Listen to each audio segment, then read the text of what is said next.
Le soleil de l'après-midi filtrait à travers les rideaux de dentelle de la salle à manger de la famille Lefebvre, projetant des ombres délicates sur la table en acajou où 3 personnes étaient assises dans un silence inconfortable.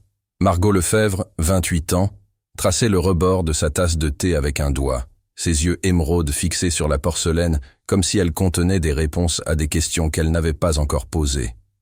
Les hommes de nos jours. Margot finit par parler, sa voix portant un poids qui fit échanger des regards à ses parents. Ils sont tous si vides, personne ne veut plus s'engager, tout le monde veut juste jouer, garder ses options ouvertes. Elle posa la tasse avec plus de force que prévu. Il devient impossible de trouver quelqu'un qui veut réellement se marier. Son père, Philippe Lefebvre, bougea dans sa chaise, le cuir craquant sous lui. Sa mère, Isabelle, tendit la main à travers la table, sa main tremblant légèrement en touchant le bras de Margot. « Ma chérie », commença Isabelle, sa voix inhabituellement douce. « Nous avons trouvé quelqu'un pour toi. » Les mots restèrent suspendus dans l'air comme de la fumée. La tête de Margot se redressa brusquement, son visage perdant ses couleurs. « Quoi ?» Le mot sortit à peine comme un murmure. « Qu'est-ce que tu viens de dire ?» Philippe s'éclaircit la gorge, son attitude d'homme d'affaires fermement en place. « Il s'appelle Raphaël Beaumont. C'est un homme bien, Margot, honnête, travailleur, avec des valeurs solides. Vous avez arrangé un mariage. » La voix de Margot s'éleva, l'incrédulité se transformant en quelque chose de plus tranchant.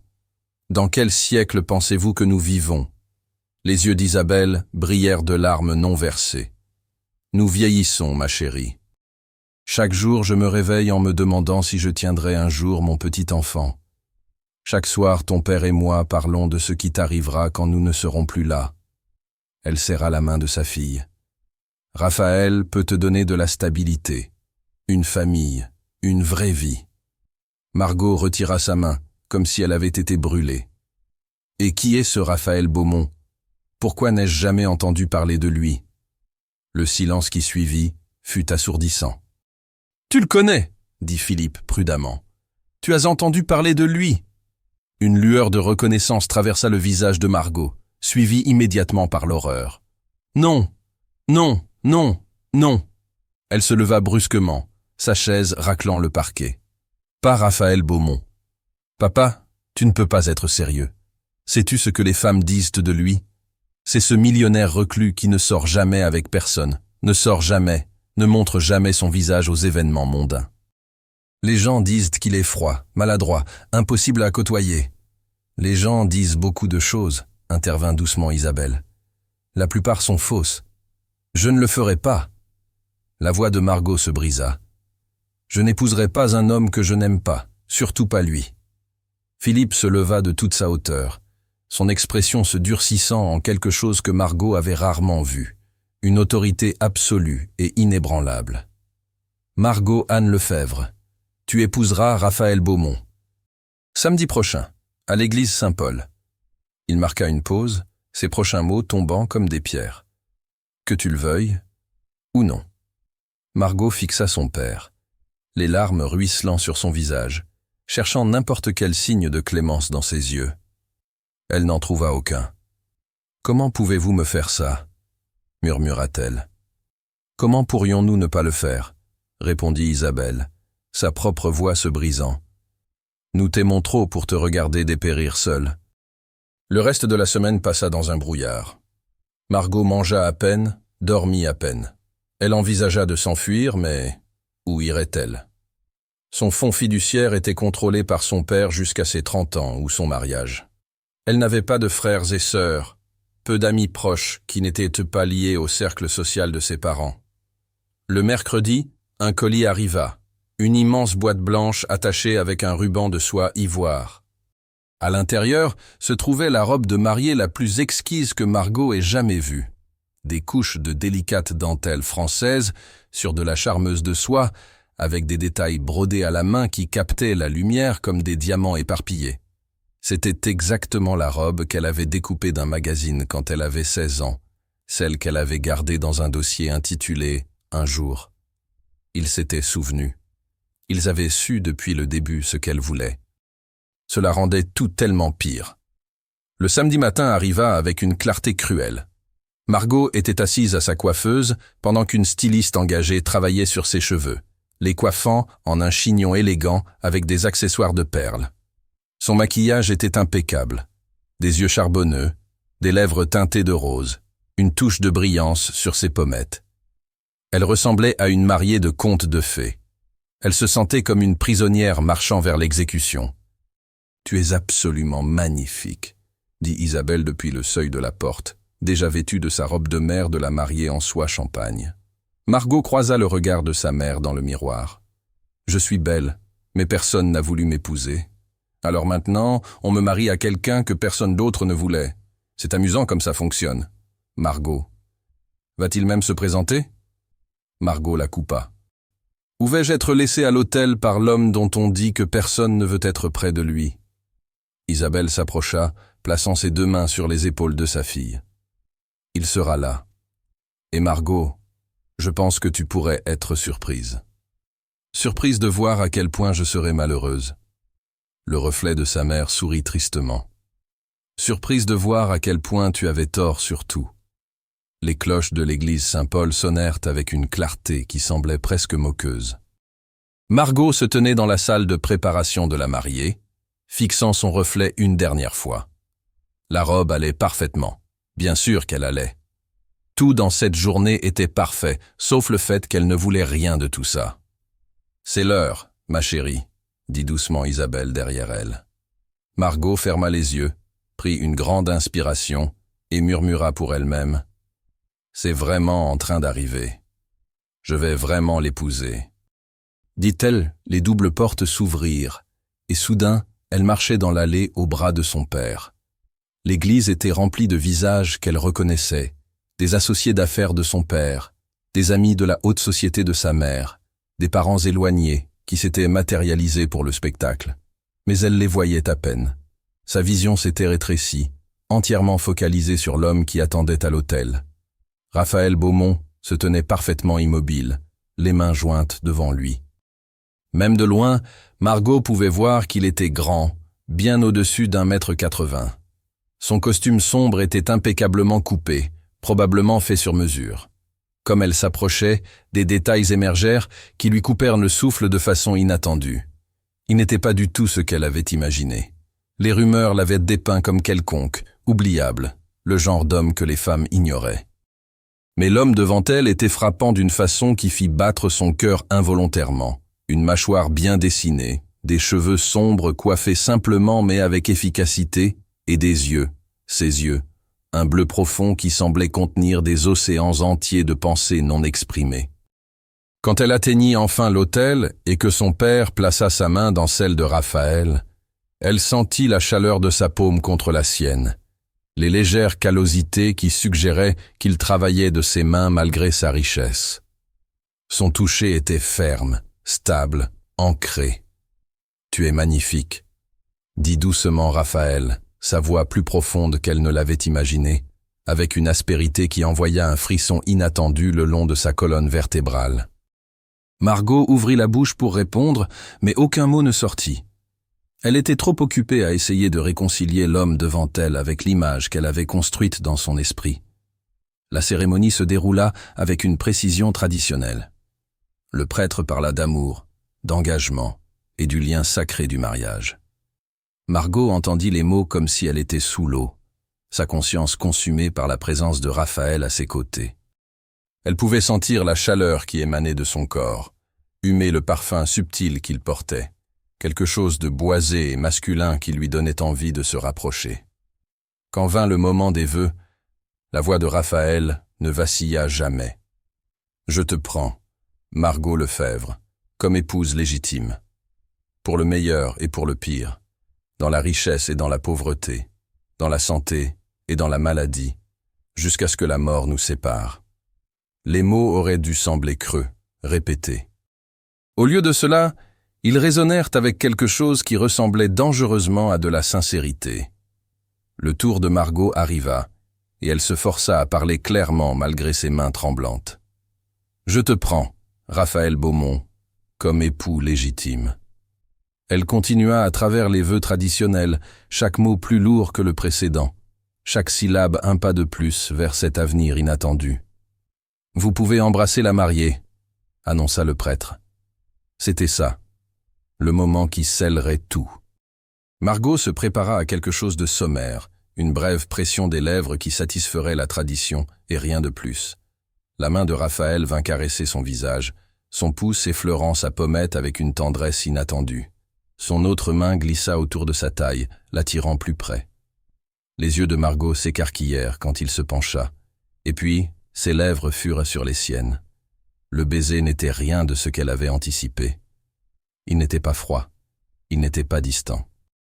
Ce n'était pas le baiser d'un homme remplissant une obligation, c'était du feu. Raphaël l'embrassait comme s'il le pensait, comme s'il avait attendu ce moment, comme si elle était la seule femme au monde. Ses lèvres bougèrent contre les siennes avec confiance et détermination, exigeant une réponse qu'elle se trouva à donner malgré toute intention contraire. La main sur sa taille se resserra, l'attirant contre son corps solide. Le temps sembla se suspendre. 5 secondes devinrent 10, 10 devinrent 15. Quand il se recula enfin, Margot était à bout de souffle, son rouge à lèvres soigneusement appliqué sans doute étalé, son sang-froid brisé. Les yeux de Raphaël rencontrèrent les siens, et elle vit quelque chose brûler là qui fit faiblir ses genoux.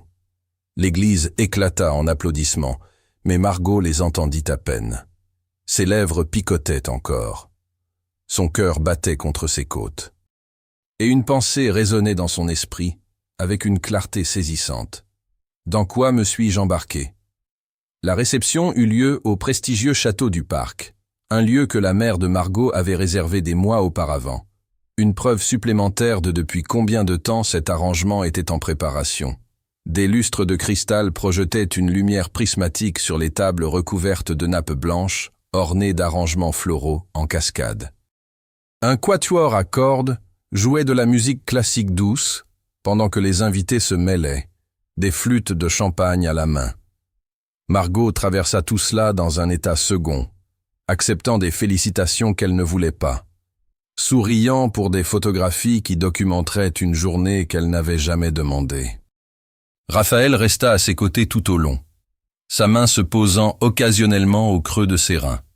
Un geste possessif qui aurait dû l'agacer, mais qui envoya des vagues de conscience à travers son corps.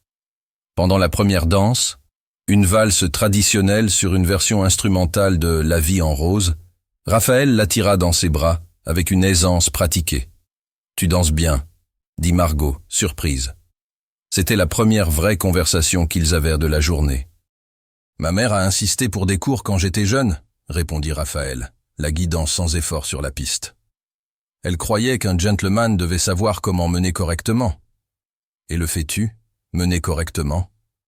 Ses yeux rencontrèrent les siens, intenses et indéchiffrables. En danse? Toujours? Dans la vie? Il marqua une pause, un fantôme de sourire touchant ses lèvres. Je suppose que tu le découvriras. Ils dansèrent en silence un moment avant que Margot ne parle à nouveau, incapable de contenir sa confusion plus longtemps. Pourquoi as-tu accepté ça? Le mariage arrangé, je veux dire. Tu es riche, tu es... Elle hésita, puis continua. Tu n'es clairement pas ce que les gens disaient de toi. Tu pourrais avoir n'importe qui. Alors pourquoi moi? Pourquoi ça? L'expression de Raphaël changea. Quelque chose de vulnérable traversant ses traits, avant que son calme habituel ne revienne. Peut-être que je suis fatigué d'être seul. Peut-être que je voulais quelque chose de vrai, même si ça commençait de façon non conventionnelle. Sa main se resserra légèrement sur sa taille. Et peut-être que je sais qui tu es depuis plus longtemps que tu ne le penses. Qu'est-ce que ça veut dire? Mais avant qu'il ne puisse répondre, la chanson se termina, et un toast commença. Son père se leva, levant son verre, les yeux suspicieusement brillants. « À ma fille Margot et à son mari Raphaël, » annonça Philippe. « Que votre mariage soit rempli de joie, de prospérité et de la famille que vous méritez tous les deux. » La foule fit écho aux sentiments, le cristal tintant dans toute la salle. Alors que la soirée touchait à sa fin, Margot se retrouva debout sur la terrasse du domaine, regardant les jardins où de minuscules lumières avaient été suspendues dans les arbres, comme des étoiles capturées. Les sons de la réception s'estompaient derrière elle, remplacés par le doux bruissement des feuilles et l'appel lointain des oiseaux de nuit. Des regrets? La voix de Raphaël vint de derrière elle. Elle ne se retourna pas. Plutôt des centaines de réflexions. Il s'avança pour se tenir à côté d'elle, assez près pour que leurs épaules se touchent, presque. « Je sais que ce n'est pas ce que tu voulais. »« Non, » acquiesça doucement Margot. « Ce n'est pas ça. Mais c'est ce que nous avons maintenant. » Raphaël se tourna pour lui faire face, et quand elle le regarda enfin, son expression était ouverte d'une façon qu'elle n'avait pas été de toute la journée. « Je ne te demande pas de m'aimer, Margot. Pas aujourd'hui, pas demain. Mais je te demande de donner une chance à ça. De nous donner une chance. » Margot étudia son visage, les lignes fortes, les yeux sincères, la légère tension dans sa mâchoire qui suggérait qu'il se souciait plus de sa réponse qu'il ne voulait l'admettre. Quelque chose dans sa poitrine se desserra, juste légèrement. « Je ne te connais même pas, dit-elle. Alors changeons ça. » Il tendit la main, paume vers le haut, une invitation plutôt qu'une exigence. « À partir de maintenant. » Margot regarda sa main pendant un long moment. Puis, prenant une décision qui semblait à la fois terrifiante et inévitable, elle plaça sa main dans la sienne. « D'accord, » murmura-t-elle. « Commençons maintenant. » Les doigts de Raphaël se refermèrent autour des siens, chauds et sûrs. Et pour la première fois depuis le début de tout cet arrangement, Margot ressentit autre chose que du ressentiment ou de la peur.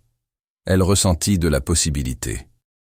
La villa privée était nichée le long de la côte de Nice, les murs blanchis à la chaux brillant au clair de lune, la Méditerranée s'étendant à l'infini au-delà de la piscine à débordement. Raphaël avait tout arrangé, le vol en jet privé, l'hébergement isolé, même les fleurs préférées de Margot, des pivoines blanches, placées dans toute la villa. Margot se tenait sur la terrasse, la brise chaude méditerranéenne jouant avec les vagues lâches de ses cheveux. Elle avait troqué sa robe de mariée pour une simple robe de soie crème qui tombait à mi-cuisse, élégante mais décontractée. Derrière elle, à travers les portes vitrées ouvertes, elle pouvait entendre Raphaël se déplacer dans la villa, se familiarisant probablement avec l'espace comme elle l'avait vu faire à la réception, toujours conscient, toujours observateur. Le vol avait été silencieux, tous deux épuisés par les événements de la journée, mais aussi pris dans cette étrange limbe entre étrangers et époux. Ils avaient étouffé la conversation, des sujets sûrs, comme l'architecture de la villa, le temps en Méditerranée, la qualité du vin servi dans l'avion. Rien qui comptait, rien qui touchait à la réalité de ce qu'ils étaient maintenant l'un pour l'autre. « C'est magnifique ici », dit Margot, quand Raphaël la rejoignit sur la terrasse, 2 verres de vin blanc à la main. « J'espérais que ça te plairait. » Il lui offrit un verre, qu'elle accepta. « Je sais que tu as mentionné une fois lors d'un gala de charité que tu avais toujours voulu visiter la Côte d'Azur. » La tête de Margot se tourna brusquement vers lui, la surprise évidente dans son expression. « Tu te souviens de ça? C'était il y a 2 ans, et nous avons à peine parlé. » Les lèvres de Raphaël esquissèrent un léger sourire. « Je me souviens de plus que tu ne le penses. » Il prit une gorgée de son vin, ses yeux ne quittant jamais les siens. Tu portais une robe bleu nuit. Tu venais de te disputer avec Étienne Moreau sur la question de savoir si la technologie détruisait les connexions humaines. Tu étais passionnée, articulée et complètement captivante. La chaleur monta le long du cou de Margot. Tu étais là? Je suis toujours là. Je préfère juste l'ombre. Il posa son verre sur la balustrade de pierre. Les gens trouvent plus facile d'être eux-mêmes quand ils ne pensent pas que quelqu'un d'important les regarde. Et qu'as-tu vu quand tu m'as regardé? Raphaël s'approcha, assez près pour qu'elle puisse voir les éclats d'argent dans ses yeux bleus. Une femme qui voulait plus que ce que son monde lui offrait. Une femme qui essayait désespérément de trouver quelque chose de vrai dans une mer de superficialité. Sa voix descendit plus bas. Une femme que je voulais connaître. La confession resta suspendue entre eux, brute et honnête. Le souffle de Margot se bloqua quand Raphaël tendit la main, ses doigts écartant une mèche de cheveux de son visage. Le toucher était doux, interrogatif, lui donnant toute opportunité de s'éloigner. Elle ne le fit pas. Raphaël. Son nom quitta ses lèvres comme à peine un murmure. Nous n'avons pas à nous précipiter, dit-il doucement. Je pensais ce que j'ai dit à la réception. Je ne demande pas quelque chose que tu n'es pas prête à donner. Mais alors que Margot regardait dans ses yeux, sentant la chaleur de son corps si près du sien, respirant ce parfum enivrant qui lui était unique, elle réalisa quelque chose qui la terrifiait et l'exaltait à parts égales. Elle voulait ça. Elle le voulait, lui. Et si j'étais prête? Les mots s'échappèrent avant qu'elle ne puisse les remettre en question. Les pupilles de Raphaël se dilatèrent, sa mâchoire se crispant. Margot, tu n'as pas besoin d'eux. Elle le coupa en se hissant sur la pointe des pieds et en pressant ses lèvres contre les siennes. Si leur baiser de mariage avait été du feu, celui-ci était un brasier. Raphaël répondit immédiatement, ses bras s'enroulant autour de sa taille et la soulevant contre lui. Les mains de Margot s'emmêlèrent dans ses cheveux tandis que le baiser s'approfondissait, devenant quelque chose d'urgent et de désespéré. Toute la tension de la semaine passée, toute la confusion et la peur et l'attraction inattendue se déversèrent dans ce seul point de connexion. Raphaël rompit le baiser juste assez longtemps pour murmurer contre ses lèvres. « Tu es sûr ?»« Arrête de me demander ça », souffla Margot, l'attirant à elle à nouveau. Raphaël la souleva dans ses bras, la portant à travers la villa avec des pas déterminés. Le geste était classique, presque cliché, mais la façon dont il la tenait, avec tant de soin et pourtant un désir si clair, fit battre le cœur de Margot plus vite qu'elle n'aurait cru possible. La chambre principale était baignée d'une douce lumière de lampe, le grand lit habillé de draps blancs et frais qui ressemblaient à des nuages. Raphaël la déposa doucement sur ses pieds à côté du lit, ses mains venant encadrer son visage. « J'ai besoin que tu comprennes quelque chose, » dit-il, sa voix rauque de retenue. « Ce n'est pas juste physique pour moi, c'est ma femme, ma partenaire, la femme avec qui je choisis de construire une vie. » Des larmes piquèrent les yeux de Margot à la sincérité dans sa voix. « Raphaël, Tu n'as rien à dire, » l'interrompit-il doucement. « Juste, sois ici avec moi. Complètement. Pas de mur, pas de défense. Juste nous. » Margot hocha la tête, incapable de former des mots autour de l'émotion qui lui serrait la gorge. Ce qui suivit n'était rien de ce que Margot avait imaginé. Il n'y eut pas de maladresse, pas d'hésitation. Raphaël la toucha comme si elle était précieuse, comme si chaque centimètre de sa peau était un trésor à découvrir. Ses baisers étaient profonds et complets, ses mains à la fois douces et exigeantes. Il prit son temps, apprenant ce qui la faisait haleter, ce qui la faisait se cambrer vers son toucher, ce qui la faisait murmurer son nom comme une prière. Et quand ils se rejoignirent enfin, ce n'était pas juste des corps qui se connectaient, c'était quelque chose de plus profond, quelque chose qui ressemblait suspicieusement à deux âmes se reconnaissant après une longue séparation. Après, ils restèrent emmêlés dans les draps, la tête de Margot sur la poitrine de Raphaël, ses doigts traçant des motifs paresseux sur son épaule nue. Le son des vagues dérivait à travers les fenêtres ouvertes, se mêlant à leur respiration synchronisée. « Je ne m'attendais pas à ça », admit doucement Margot. La poitrine de Raphaël vibra d'un rire doux. « Moi non plus. Je pensais que tu me ferais dormir sur le canapé pendant au moins une semaine. » J'y ai pensé. Elle se redressa sur un coude pour le regarder. « Mais ensuite tu m'as embrassé à l'hôtel comme ça, et j'ai réalisé... Peut-être que l'homme qu'aucune femme ne voulait n'était pas du tout non voulu. Peut-être qu'il attendait juste la bonne femme pour le voir. » L'expression de Raphaël devint sérieuse. Il tendit la main pour glisser ses cheveux derrière son oreille. « Tu veux savoir pourquoi les femmes disaient ces choses sur moi? Pourquoi j'ai cette réputation? Seulement si tu veux me le dire. » Il resta silencieux un moment, rassemblant ses pensées. « Il y a 5 ans, j'étais fiancé. Elle s'appelait Mélanie. Belle, charmante, d'une bonne famille, tout ce qui semblait parfait sur le papier. Sa mâchoire se crispa. 3 semaines avant le mariage, je l'ai entendue au téléphone avec ses amis. Elle riait de mon ennui, de comment elle ne m'épousait que pour mon argent, de comment elle prévoyait de continuer à voir son vrai petit ami en secret. Le cœur de Margot se serra. Raphaël. J'ai annulé le mariage. La nouvelle s'est répandue comme une traînée de poudre dans nos cercles sociaux, mais elle a contrôlé le récit. Soudain, j'étais l'homme froid, impossible qu'il avait abandonné sans raison. Les femmes m'ont évité après ça, non pas parce qu'elles me trouvaient peu attirant, mais parce que j'avais été étiqueté comme quelqu'un qui ne pouvait pas s'engager, quelqu'un de trop difficile à satisfaire. Il rencontra les yeux de Margot. Je les ai laissés penser ça. C'était plus facile que d'essayer de trouver quelqu'un de sincère dans un monde plein de Mélanie.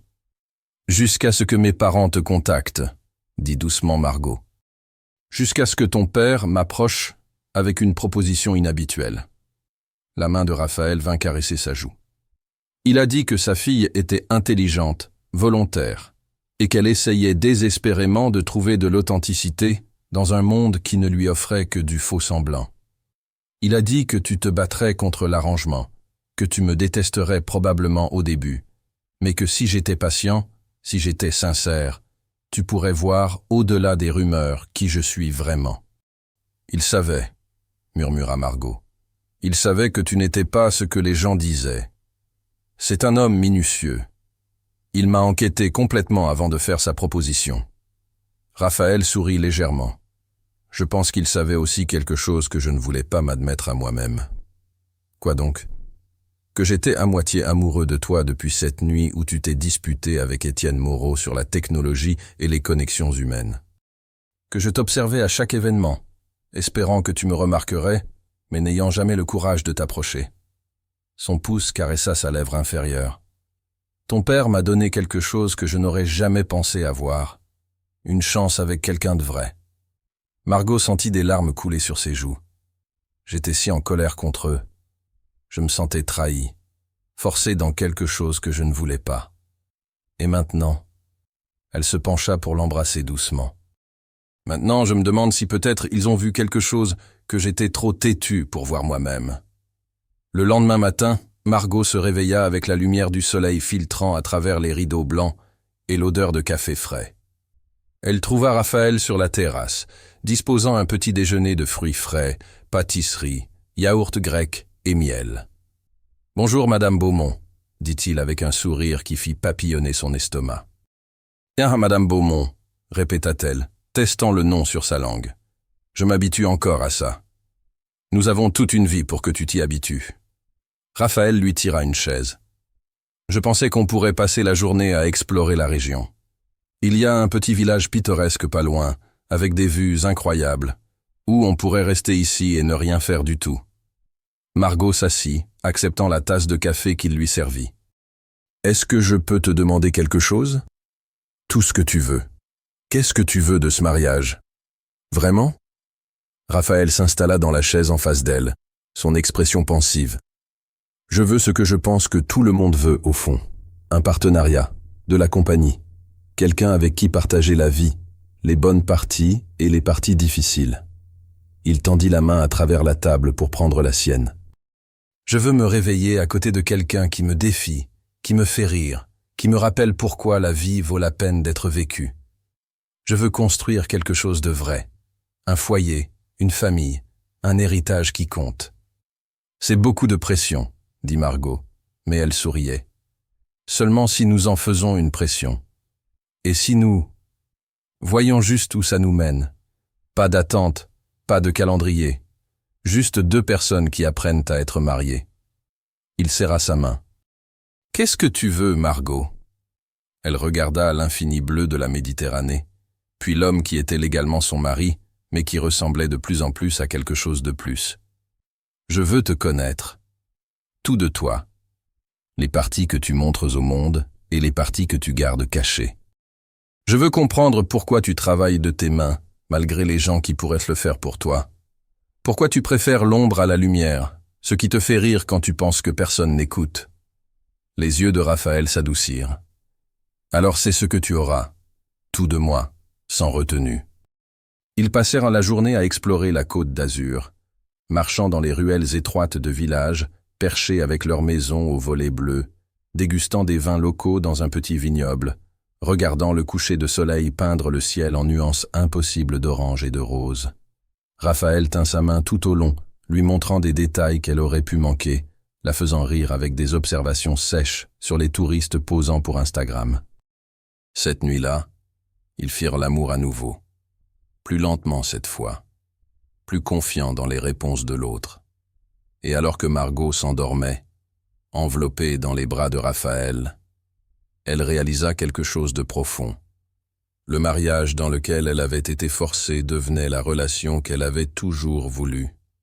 3 semaines s'étaient écoulées depuis leur retour de Nice, et la vie de Margot s'était transformée d'une façon qu'elle n'aurait pas pu imaginer. Elle avait emménagé dans la propriété de Raphaël, un domaine étendu avec des jardins manucurés, une bibliothèque qui rivalisait avec certaines universités, et un atelier où Raphaël passait ses matinées à fabriquer des meubles de ses propres mains, le passe-temps qui expliquait ces callosités qu'elle avait senties le jour de leur mariage. Ils étaient tombés dans un rythme facile. Les matinées les trouvaient prenant le café sur la terrasse ensoleillée du petit déjeuner. Les soirées étaient passées à cuisiner ensemble ou à lire dans un silence complice. Raphaël lui avait montré son monde pièce par pièce, les œuvres de charité qu'il finançait anonymement, les programmes de bourse qu'il avait établis, le centre communautaire qu'il avait construit au nom de sa défunte mère. Margot avait commencé à faire du bénévolat au centre, enseignant des compétences commerciales à de jeunes entrepreneurs, se sentant enfin comme si son éducation coûteuse servait un but au-delà de la conversation de cocktail. Ses parents avaient visité 2 fois, les 2 fois repartant avec des sourires satisfaits quand ils voyaient comment Raphaël regardait leur fille, comme si elle était le centre de son univers. Mais dernièrement, quelque chose semblait différent, étrange.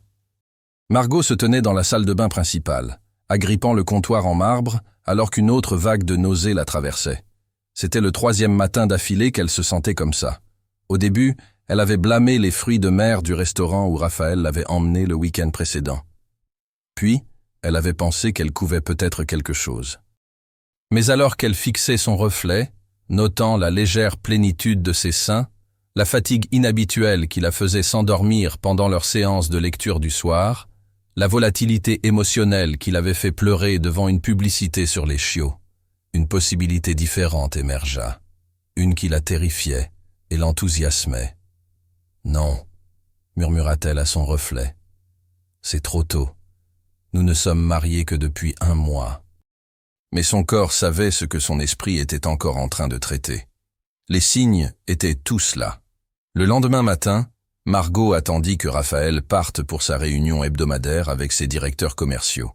Elle conduisit jusqu'à une pharmacie à 3 villes de là, paranoïaque à l'idée de tomber sur quelqu'un qu'elle connaissait, et acheta 3 tests de grossesse différents, ses mains tremblant en tendant l'argent à l'adolescente désintéressée à la caisse.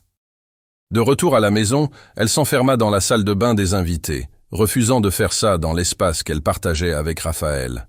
Les instructions sur les boîtes se brouillèrent, alors qu'elle les lisait, son cœur battant si fort qu'elle pouvait l'entendre dans ses oreilles. 5 minutes. Elle devait attendre 5 minutes. Margot s'assit sur le bord de la baignoire, le minuteur de son téléphone décontent, avec une lenteur agonisante.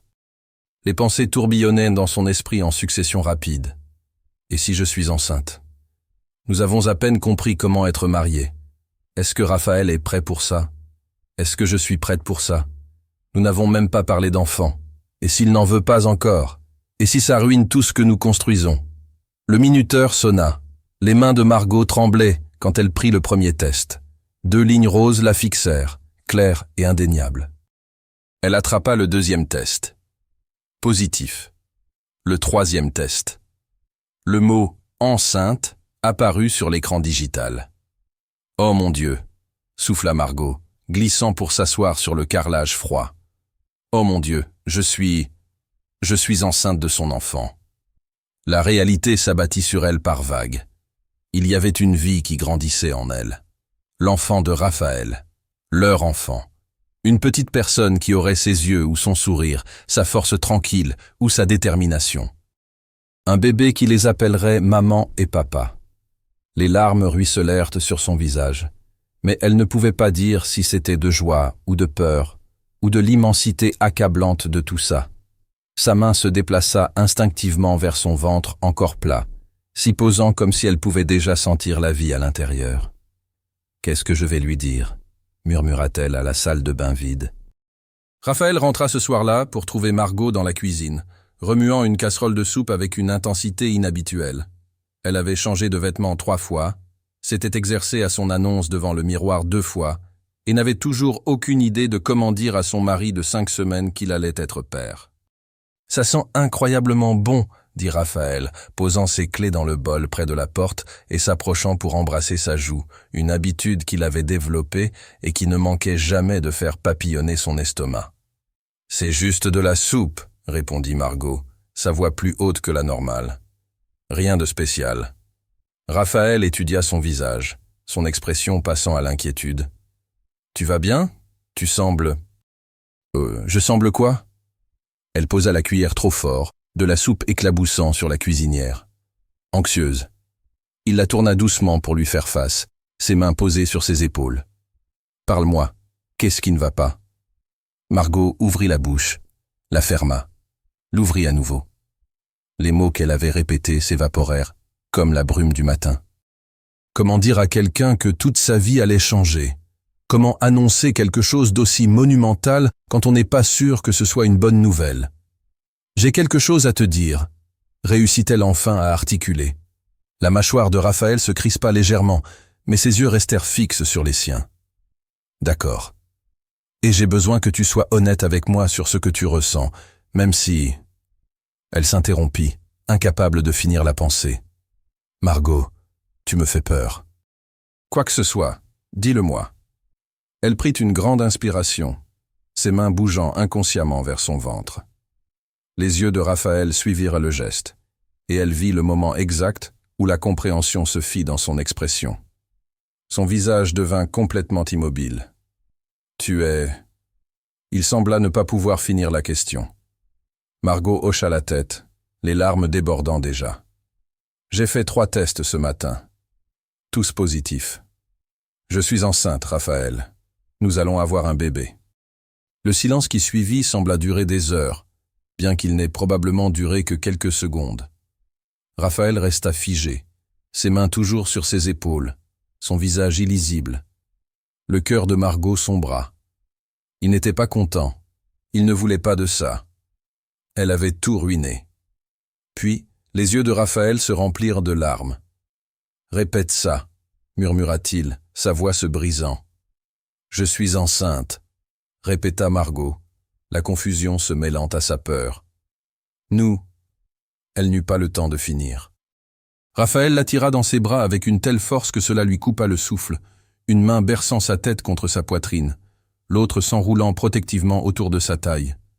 Tout son corps tremblait. « Raphaël » Margot recula juste assez pour voir son visage. Des larmes coulaient sur ses joues, son expression un mélange de joie et d'émerveillement, et quelque chose qui ressemblait à du soulagement. « Tu es enceinte », dit-il, comme s'il testait les mots. « Nous allons avoir un bébé. »« Tu es content ?» demanda Margot avec hésitation. Raphaël rit, le son étranglé d'émotion. « Content ? Margot, je… » Il encadra son visage de ses mains, ses pouces essuyant ses larmes. « C'est mon rêve depuis aussi longtemps que je m'en souvienne. Être père. Avoir une famille. Construire quelque chose de vrai et de durable avec quelqu'un que… » Il marqua une pause, semblant rassembler son courage. « Avec quelqu'un que j'aime. » Le souffle de Margot se bloqua. « Tu m'aimes ? Mon Dieu, oui, je tombe amoureux de toi depuis Nice, peut-être même avant. » Son sourire était radieux malgré les larmes. « J'attendais juste le bon moment pour te le dire, et maintenant tu m'as donné ce cadeau. Ce cadeau incroyable, terrifiant, parfait. Et je… » Il pressa son front contre le sien. « Je t'aime, Margot Beaumont, et je vais aimer notre enfant plus que je ne savais qu'il était possible d'aimer quoi que ce soit. Raphaël. » Son nom sortit comme un sanglot. « Je t'aime aussi. Je ne savais pas quand c'est arrivé. Mais quelque part, entre détester cet arrangement et maintenant, je suis complètement tombée amoureuse de toi. » Ils s'embrassèrent alors, profondément et passionnément et tendrement, goûtant les larmes de l'autre et partageant la joie de l'autre. Quand ils se séparèrent enfin, la main de Raphaël bougea pour se poser doucement sur son ventre. « Salut, petit », dit-il doucement, parlant à la petite vie qui grandissait en elle. « Je suis ton papa. Et je promets, que je vais passer chaque jour à m'assurer que tu saches combien tu es désiré, combien tu es aimé, combien ton existence même est un miracle que je n'ai jamais pensé recevoir. » Margot couvrit sa main de la sienne, leurs doigts s'entremêlant sur l'endroit où leur enfant grandissait. « Nous allons être parents. Les meilleurs parents que nous pouvons être, » acquiesça Raphaël. Il la tira à nouveau dans ses bras, la serrant fort. « Merci. Merci pour ce cadeau, pour avoir choisi de construire cette vie avec moi, pour m'avoir donné tout ce que je n'osais plus espérer. » Ils restèrent debout dans la cuisine comme ça pendant un long moment, enlacés l'un à l'autre, deux personnes qui avaient commencé comme des étrangers et étaient devenues des partenaires devenant une famille. Les semaines suivantes furent un tourbillon de rendez-vous chez le médecin, de vitamines prénatales, et de Raphaël lisant tous les livres sur la grossesse qu'il pouvait trouver. Il devint presque comiquement protecteur, surveillant ce qu'elle mangeait, insistant pour qu'elle se repose plus, sécurisant même les pièces de la maison malgré Margot lui faisant remarquer qu'ils avaient des mois avant que ce soit nécessaire. « Je veux être préparé », insista Raphaël, installant des verrous sur les placards de la cuisine. « Le bébé ne sera même pas mobile avant presque 1 an après la naissance », rit Margot depuis son perchoir sur le comptoir. « J'aime prévoir à l'avance. » Les parents de Margot furent transportés de joie quand ils leur annoncèrent la nouvelle. Isabelle pleura pendant 10 bonnes minutes, tenant les mains de Margot et la remerciant sans cesse. Philippe, toujours l'homme d'affaires stoïque, dut s'excuser pour vérifier quelque chose, mais revint avec des yeux suspicieusement rouges et une étreinte serrée pour sa fille et son gendre. « Vous nous avez donné tout ce que nous espérions, » dit Isabelle, touchant le ventre encore plat de Margot avec émerveillement. « Notre petit enfant très gâté, si je connais ma femme, » ajouta Philippe avec un rare sourire. Margot regarda ses parents interagir avec Raphaël. L'affection facile qui s'était développée entre eux, le respect que Philippe montrait pour l'homme qu'il avait choisi pour sa fille, la façon dont Isabelle traitait déjà Raphaël comme le fils qu'elle n'avait jamais eu. Elle réalisa qu'il n'avait pas juste arrangé un mariage. Il savait exactement ce qu'il faisait. Il lui avait donné le partenaire de vie qu'elle cherchait, même quand elle ne savait pas à quoi ça ressemblait. Un soir, alors qu'ils étaient allongés au lit avec la tête de Margot sur la poitrine de Raphaël, sa main reposant protectivement sur son ventre, elle posa la question qui la taraudait. « Tu as eu peur quand je te l'ai dit ? Même une seconde ?» Raphaël fut silencieux un moment, ses doigts traçant des cercles doux sur sa hanche. « Terrifié, admit-il. Pas d'être père, j'ai voulu ça pour toujours. Mais de ne pas être à la hauteur, de vous décevoir tous les deux. De ne pas mériter ce que vous méritez. » Margot se redressa pour le regarder. « Raphaël, tu es déjà la personne la plus attentionnée et prévenante que je connaisse. Tu vas être un père extraordinaire. Comment le sais-tu ? À cause de la façon dont tu m'aimes. » Elle déposa un baiser sur sa mâchoire. « Tu me fais me sentir chérie chaque jour. Tu écoutes quand je parle, tu soutiens mes rêves, tu me défies d'être meilleur tout en m'acceptant exactement comme je suis. Notre enfant aura tellement de chance de t'avoir comme père. » Raphaël l'attira pour un baiser profond, un qui transmettait tout ce que les mots ne pouvaient pas tout à fait capturer. Quand ils se séparèrent, il sourit. Ce sourire complet et sincère qu'elle avait appris était réservé uniquement pour elle. « On va s'en sortir, n'est-ce pas ?» demanda doucement Margot. « Mieux que s'en sortir, » promit Raphaël. « On va être extraordinaire. » Et allongée là dans ses bras, sentant les premiers battements de leur enfant bouger en elle, Margot le crut complètement. 7 mois avaient transformé le corps de Margot de façon à la fois belle et éprouvante. Son ventre était devenu rond et proéminent, étirant le tissu des robes fluides que Raphaël insistait pour lui acheter dans toutes les couleurs imaginables. Elle avait développé des envies de cornichons et de glace, mais jamais ensemble, malgré les suggestions taquines de Raphaël, et avait perfectionné l'art de se dandiner avec dignité. La chambre d'enfant était terminée. Raphaël avait passé des semaines à fabriquer un berceau sur mesure de ses propres mains, chaque barreau poncé à la perfection, le bois teinté d'une chaude couleur miel qui brillait dans la lumière de l'après-midi. Les murs étaient peints d'un vert sauge doux, neutre, apaisant, parfait. Margot avait choisi une literie avec des animaux délicatement brodés, et sa mère avait contribué à un fauteuil à bascule antique qui était dans la famille Lefebvre depuis 3 générations. « Tu crois qu'on est prêt ?» demanda Margot un soir, debout dans l'embrasure de la porte de la chambre d'enfant, avec les bras de Raphaël enroulés autour d'elle par derrière, ses mains berçant son ventre gonflé. « Personne n'est jamais complètement prêt, » répondit Raphaël, déposant un baiser sur sa tempe. « Mais nous sommes aussi préparés que possible. Nous avons de l'amour, un foyer, et l'un l'autre. Tout le reste, nous le découvrirons ensemble. » Comme pour répondre à la voix de leur père, le bébé donna un grand coup contre la paume de Raphaël. Il rit, le son plein d'émerveillement malgré le fait que c'était quelque chose qu'il avait ressenti des centaines de fois au cours des derniers mois. « Quelqu'un est d'accord avec moi, » murmura-t-il. Margot couvrit ses mains des siennes, s'émerveillant de combien cela semblait naturel, le poids de leur enfant entre eux, la chaleur solide du corps de Raphaël la soutenant, la confiance totale qui s'était développée entre 2 personnes qui avaient commencé comme de parfaits étrangers. « Je pensais, » dit-elle lentement, « au prénom. »« Oh ?» L'intérêt de Raphaël fut immédiat. Ils avaient discuté des prénoms sporadiquement, mais ne s'étaient jamais arrêtés sur quelque chose, voulant tous deux attendre de rencontrer leur enfant pour voir ce qui semblait juste.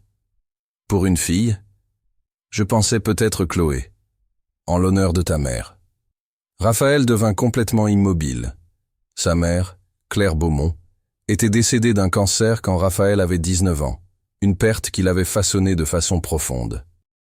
Il parlait rarement d'elle, mais Margot avait appris du personnel et de vieilles photographies qu'elle avait été une femme chaleureuse et généreuse, qui avait enseigné à son fils à construire des choses de ses mains et à valoriser la substance plutôt que la superficialité. « Margot », sa voix était épaisse d'émotion, « tu n'es pas obligée de… »« Je le veux », l'interrompit-elle, se tournant dans ses bras pour lui faire face. « De tout ce que tu m'as dit, de tout ce que j'ai appris sur elle, elle semble avoir été une femme incroyable. Une femme qui a élevé un homme incroyable. Je serais honoré de donner son prénom à notre fille. » Des larmes glissèrent sur les joues de Raphaël. « Et si c'est un garçon ?» Margot sourit. « Je pensais à Théo. Ça signifie « don de Dieu ». Parce que, elle toucha son visage doucement. Je pense que peut-être Dieu a entendu nos 2 prières, même quand nous ne réalisions pas que nous prions. Tu voulais une vraie partenaire et une famille. Je voulais quelqu'un qui me verrait, vraiment me voir, et m'aimerait pour qui je suis vraiment. Nous avons trouvé ça l'un dans l'autre, même si ça a pris un chemin non conventionnel pour y arriver. Raphaël l'embrassa alors, profondément et tendrement, une main berçant son visage tandis que l'autre restait protectivement sur leur enfant. « Chloé ou Théo Beaumont », dit-il contre ses lèvres. « Parfait. » 3 semaines plus tard, à 2h30 du matin, Margot se réveilla avec une sensation qu'elle avait à la fois anticipée et redoutée. Une contraction ondula à travers son abdomen, assez forte pour lui couper le souffle. « Raphaël », murmura-t-elle, secouant son épaule. « Raphaël, réveille-toi !» Il fut alerte immédiatement, des années de sommeil léger après la maladie de sa mère l'ayant entraîné à se réveiller au moindre bruit. « Qu'est-ce qui ne va pas? Tu vas bien? » Je pense que c'est le moment. Toute somnolence restante disparut instantanément. Raphaël était hors du lit et bougeait avec une efficacité pratiquée, attrapant le sac d'hôpital qu'ils avaient préparé des semaines avant, aidant Margot à enfiler des vêtements confortables, appelant son médecin pour les avertir qu'ils arrivaient. « Respire, mon amour », la guida-t-il, alors qu'une autre contraction frappait pendant qu'il se dirigeait vers la voiture. « Comme on a pratiqué. Inspire par le nez, expire par la bouche. »« Je sais comment respirer », grogna Margot, s'excusant immédiatement. « Pardon, je ne voulais pas. »« Ne t'excuse pas. Tu es sur le point de mettre notre enfant au monde. Tu peux dire tout ce que tu veux. » La main de Raphaël était stable sur le bas de son dos alors qu'il l'aidait à monter sur le siège passager. « Je t'aime. On va y arriver. » Le trajet jusqu'à l'hôpital prit 20 minutes, qui semblèrent durer des heures. Raphaël tenait sa main chaque fois qu'il ne changeait pas de vitesse, lui parlant à travers chaque contraction, sa voix une encre stable dans le chaos de la douleur et de l'anticipation. À l'hôpital, tout devint un tourbillon d'activité, des infirmières vérifiant ses constantes, le médecin confirmant qu'elle était en travail actif, Raphaël refusant de quitter son côté même quand on lui proposa d'attendre dehors. « Je ne vais nulle part », dit-il fermement au médecin de garde. « C'est ma femme. Mon enfant. Je reste. » Margot ne l'avait jamais aimé plus qu'à ce moment-là. Le travail fut brutal. 12 heures de contraction qui semblaient la déchirer de l'intérieur, d'épuisement si profond qu'elle n'était pas sûre de survivre. De Raphaël essuyant son front avec des linges frais et murmurant des encouragements même quand elle le maudissait de l'avoir mise enceinte. « Je sais, l'apaisa-t-il pendant une contraction particulièrement violente. « Tu me détestes. Je suis le pire mari du monde. Mais tu te débrouilles si bien, Margot. Tu es si forte. Encore un petit peu. Ne me parle pas comme à une enfant, grogna-t-elle. Je n'oserais jamais. » Il embrassa ses phalanges. « Tu es terrifiante en ce moment. C'est incroyablement attirant. » Malgré la douleur, elle rit, un son qui se transforma en gémissement quand une autre contraction frappa. Finalement, après ce qui sembla une éternité, le médecin annonça qu'il était temps de pousser. « Tu peux le faire, » dit Raphaël, se positionnant à côté d'elle, la laissant lui broyer la main avec une force écrasante. « Je suis là.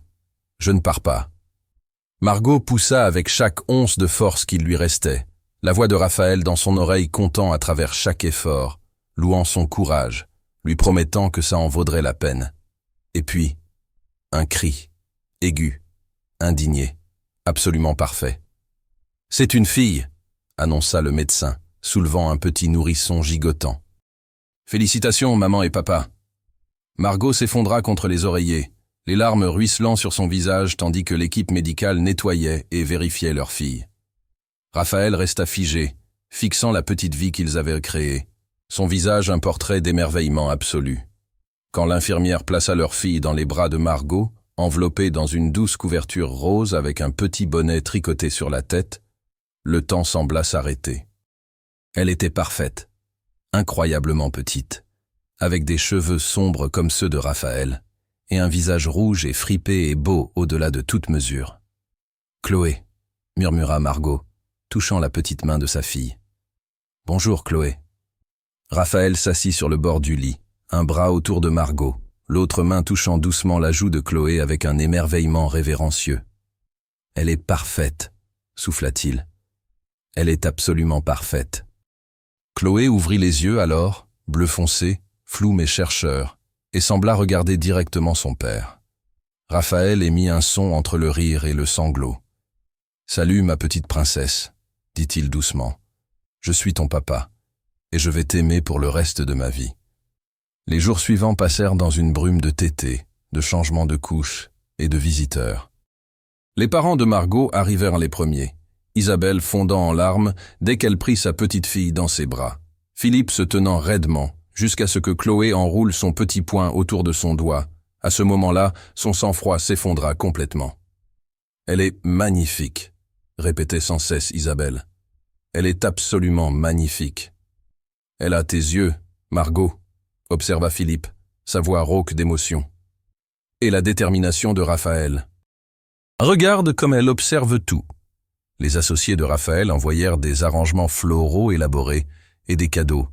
Mais les visiteurs les plus significatifs furent le personnel du centre communautaire, qui apportèrent une couverture faite main, à laquelle ils avaient tous contribué des carrés, chacun décoré de vœux de bonheur pour bébé Chloé.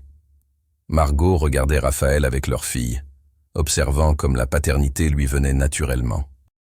Il changeait les couches avec confiance, apprit à l'emmailloter parfaitement, passait des heures à la tenir simplement contre sa poitrine, lui parlant d'une voix basse de tout et de rien. Le jardin qu'il lui montrerait quand elle serait plus grande, l'atelier où il lui apprendrait à construire des choses, la bibliothèque où ils liraient ensemble. « Tu vas la gâter », dit Margot un soir, le regardant bercer Chloé en fredonnant une vieille berceuse. Absolument, acquiesça Raphaël sans hésitation. Elle va être la petite fille la plus gâtée, la plus aimée du monde. Il leva les yeux, ses yeux doux. C'est si mal que ça? Pas le moins du monde. Margot bougea dans le lit d'hôpital, toujours endolorie mais guérissant. Viens ici, toutes les deux. Raphaël s'installa délicatement à côté d'elle, Chloé bercée entre eux. Ils restèrent assis comme ça, une famille, complète et réelle et à eux, regardant leur fille dormir avec la confiance absolue que seuls les nouveau-nés possèdent. « Je n'arrête pas de penser à où on a commencé », dit doucement Margot. À quel point j'étais en colère, à quel point j'étais certaine que ce mariage serait une prison. Et maintenant ? Encouragea Raphaël, bien que son sourire suggérait qu'il connaissait déjà la réponse.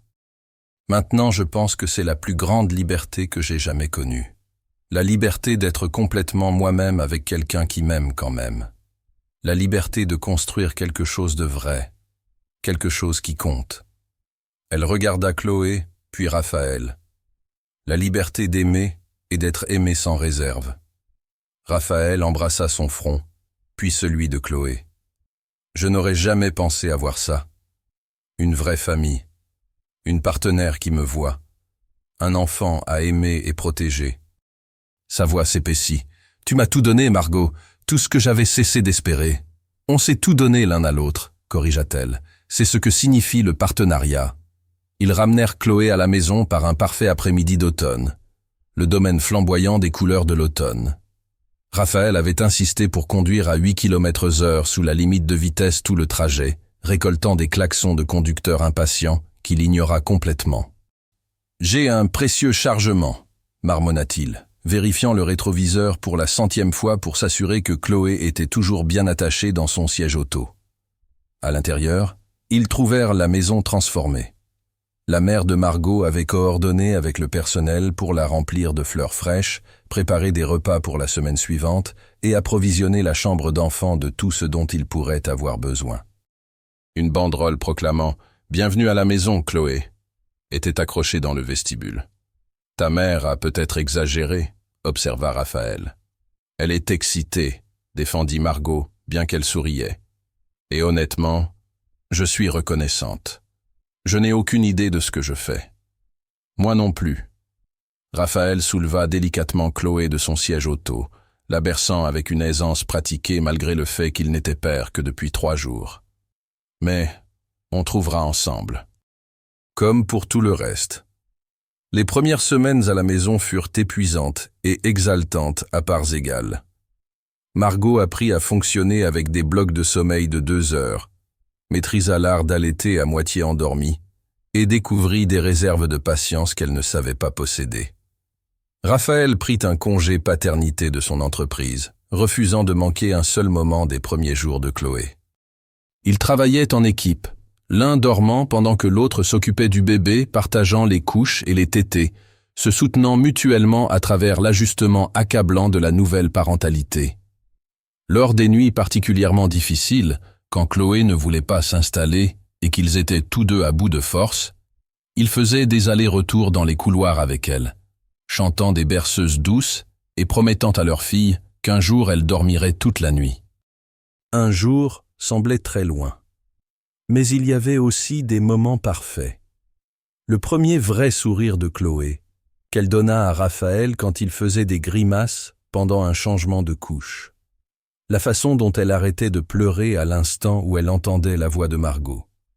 Le matin où ils se réveillèrent pour la trouver dormant paisiblement entre eux, ayant d'une façon ou d'une autre atterri là, malgré avoir commencé la nuit dans son berceau.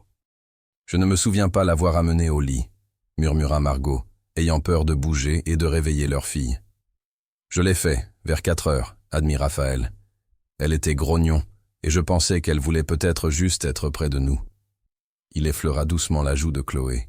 « Je ne devrais probablement pas en faire une habitude. »« Probablement pas, » acquiesça Margot. Mais aucun des deux ne fit le moindre mouvement pour ramener Chloé à la chambre d'enfant. Pour le 3e mois de Chloé, les parents de Margot organisèrent une petite fête au domaine. Le rassemblement était intime, juste la famille et quelques amis proches du centre communautaire, mais il semblait significatif. Une étape non seulement pour Chloé, mais pour tous. Margot se tenait sur la terrasse, regardant Raphaël montrer le jardin à Chloé, lui montrant les fleurs et les arbres, lui racontant chacun même si elle était bien trop jeune pour comprendre. Isabelle la rejoignit, glissant un bras autour de la taille de sa fille. « Tu as l'air heureuse », observa sa mère. « Je le suis », répondit simplement Margot. Épuisée, couverte de régurgitation la plupart des jours, n'ayant pas dormi plus de 3 heures d'affilée depuis des mois, mais plus heureuse que je ne l'ai jamais été. Isabelle resta silencieuse un moment. « Je sais que tu étais en colère contre nous, contre ton père et moi, pour avoir arrangé le mariage. »« J'étais furieuse, » admit Margot. « Je me sentais trahie, comme si vous ne me faisiez pas confiance pour faire mes propres choix. Nous te faisions totalement confiance. Nous savions juste quelque chose que tu ignorais, que parfois les meilleures choses dans la vie viennent de directions inattendues. » Isabelle serra la main de sa fille.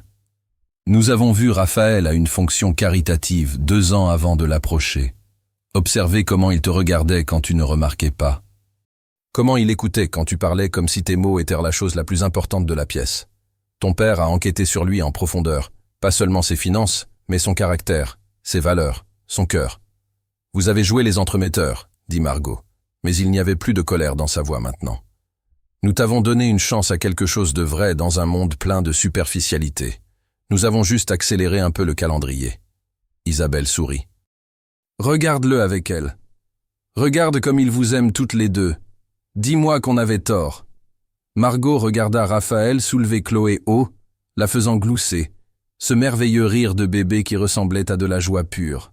« Vous n'aviez pas tort, » dit-elle doucement. « Vous m'avez donné tout ce que je ne savais pas avoir besoin. » Ce soir-là, après le départ des invités et que Chloé fut enfin endormie, Raphaël et Margot s'assirent dans la bibliothèque, épuisés mais contents. La tête de Margot reposait sur l'épaule de Raphaël, son bras autour de sa taille, tous deux enfin capables de simplement exister dans le calme. « Tu penses parfois à où on a commencé ?» demanda Raphaël, faisant écho à la question de Margot à l'hôpital. « Tout le temps, admit-elle. Cette femme effrayée et en colère qui a remonté l'allée convaincue qu'elle faisait la plus grande erreur de sa vie. Et l'homme dont tout le monde disait qu'il ne valait pas la peine d'être voulu, ajouta Raphaël. Margot se déplaça pour le regarder. Ils avaient tous tellement tort. Tu vaux tout. Raphaël prit son visage en coupe dans sa main, son pouce caressant sa pommette dans ce geste qu'elle en était venue à associer à l'amour et à la sécurité. On a construit quelque chose de beau à partir d'un arrangement qu'aucun de nous n'a choisi initialement.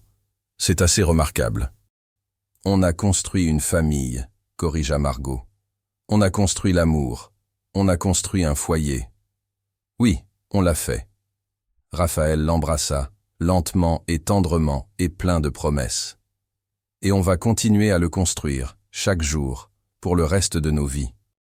6 mois après la naissance de Chloé, par un frais matin de printemps, Margot se retrouva dans la chambre d'enfant, regardant sa fille jouer sur son tapis d'éveil, atteignant les jouets suspendus avec une coordination croissante. Chloé était devenue un bébé heureux et en bonne santé avec les cheveux sombres de Raphaël et les yeux émeraudes de Margot, un parfait mélange de ses 2 parents.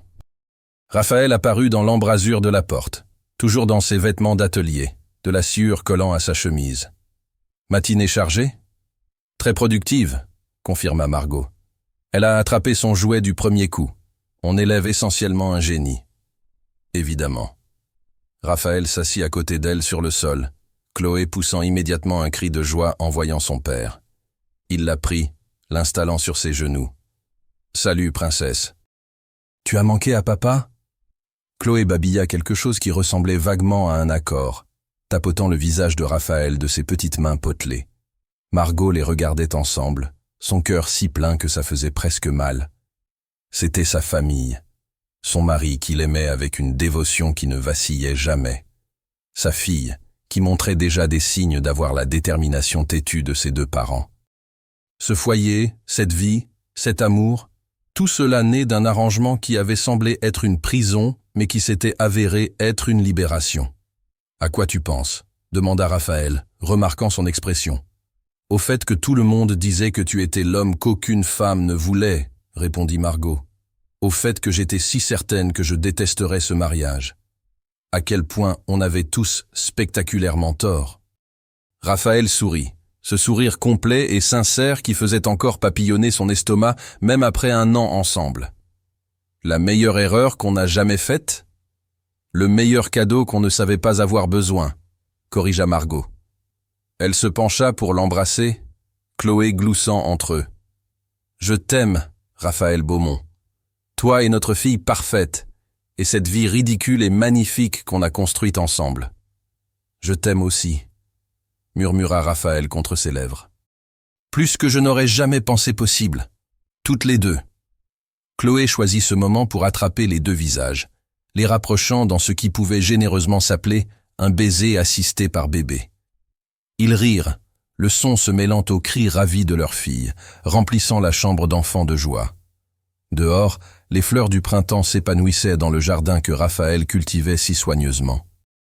À l'intérieur, une famille prospérait, construite non sur l'obligation ou l'arrangement, mais sur le choix, l'engagement, et un amour qui avait grandi des débuts les plus inattendus en quelque chose d'extraordinaire.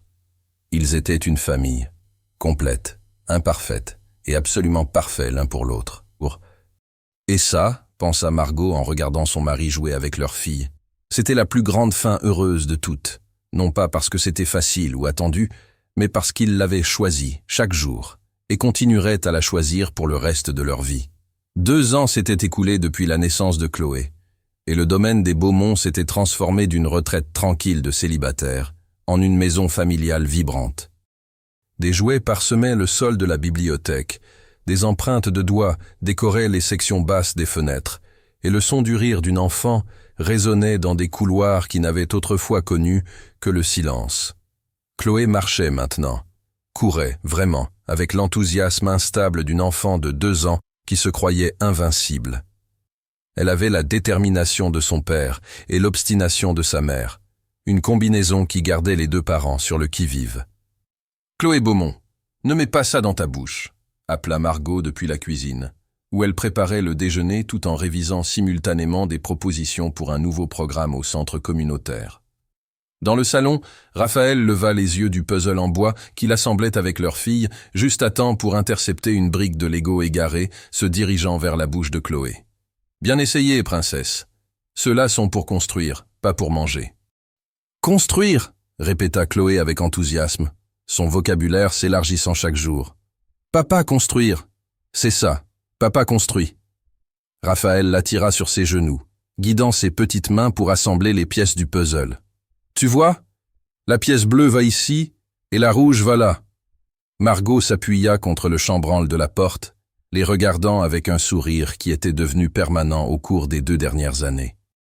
Raphaël avait grandi dans la paternité, comme s'il était né pour ça, patient, joueur, infiniment dévoué. Il avait réduit ses heures de travail pour passer plus de temps à la maison, délégué des responsabilités à des directeurs de confiance, et avait clairement fait savoir que sa famille passait en premier, toujours. « Le déjeuner est prêt », annonça-t-elle. « Croque-monsieur et soupe de tomates. »« Les préférés de Chloé, » dit Raphaël, prenant leur fille dans ses bras et la portant jusqu'à la cuisine, faisant des bruits d'avion qui la firent hurler de joie. Après le déjeuner, pendant que Chloé faisait la sieste, Raphaël et Margot s'assirent sur la terrasse arrière avec un café, savourant un rare moment de calme. Le jardin était en pleine floraison estivale, des roses que Raphaël avait plantées quand Margot était enceinte de Chloé, des hortensias dans des tons de bleu et de rose, un potager que Chloé aidait à cultiver en creusant surtout dans la terre. « J'ai reçu un appel intéressant aujourd'hui », dit Raphaël, posant sa tasse. « De la directrice du centre communautaire. »« Oh ?» L'intérêt de Margot fut immédiat. Elle s'était profondément impliquée dans le centre au cours des 2 dernières années, développant des programmes qui avaient aidé des dizaines de jeunes entrepreneurs à lancer des entreprises prospères.